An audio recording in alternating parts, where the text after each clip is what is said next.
adalah jati diri bangsa Indonesia sebagai falsafah, ideologi, dan alat pemersatu bangsa Indonesia. Pancasila merupakan pandangan hidup, dasar negara, dan pemersatu bangsa Indonesia yang majemuk. Begitu besar pengaruh Pancasila terhadap bangsa dan negara Indonesia.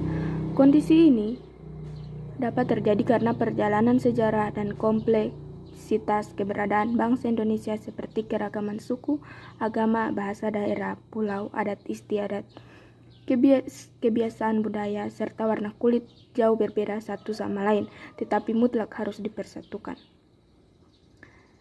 Begitu banyak permasalahan yang sedang bangsa kita hadapi, mulai dari yang sepele sampai ke persoalan yang vital. Sebenarnya semua persoalan bisa diselesaikan apabila rakyat Indonesia sudah menjiwai Pancasila, tetapi negara hanya meninggikan keilmuan, ilmu pengetahuan, tidak adanya pendalaman Pancasila dan penerapan Pancasila. Insinyur Soekarno menggambarkan urgensi Pancasila secara ringkas tetapi meyakinkan Pancasila adalah satu dasar falsafah dan juga satu alat pemersatu bangsa yang juga pada hakikatnya satu alat mempersatukan dalam perjuangan melenyapkan segala macam penjajahan terutama imperialisme.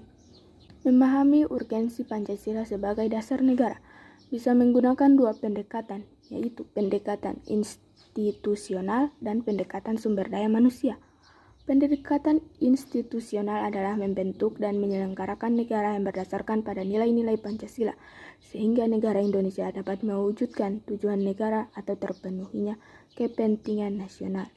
Sementara itu, pendekatan sumber daya manusia terdapat pada dua aspek, yaitu orang-orang yang menjalankan pemerintahan dengan cara melaksanakan nilai-nilai Pancasila secara murni dan konsekuen di dalam mengemban tugas dan bertanggung jawab, sehingga kebijakan negara akan menghasilkan kebijakan yang mengedepankan kepentingan rakyat.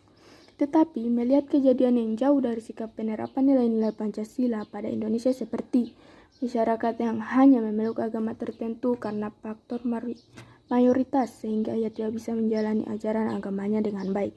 Sikap tidak adil terhadap sesama hanya karena perbedaan suatu hal, aksi bentrok antara suku karena rendahnya kesadaran dan rasa persatuan, dan perlakuan tidak adil di beberapa tempat sosial karena faktor perbedaan ras. Untuk mengatasi beberapa masalah yang ada, perlu pemahaman yang mendalam terhadap urgensi Pancasila sebagai dasar negara. Dalam pemahaman tersebut ada tahap implementasi juga, yaitu tahap yang selalu memperhatikan prinsip-prinsip good governance, antara lain transparan, akuntabel, dan fairness, sehingga akan terhindar dari KKN, korupsi, kolusi, dan nepotisme. Dan warga negara yang berkiprah dalam bidang bisnis harus menjadikan Pancasila sebagai sumber nilai-nilai etika bisnis.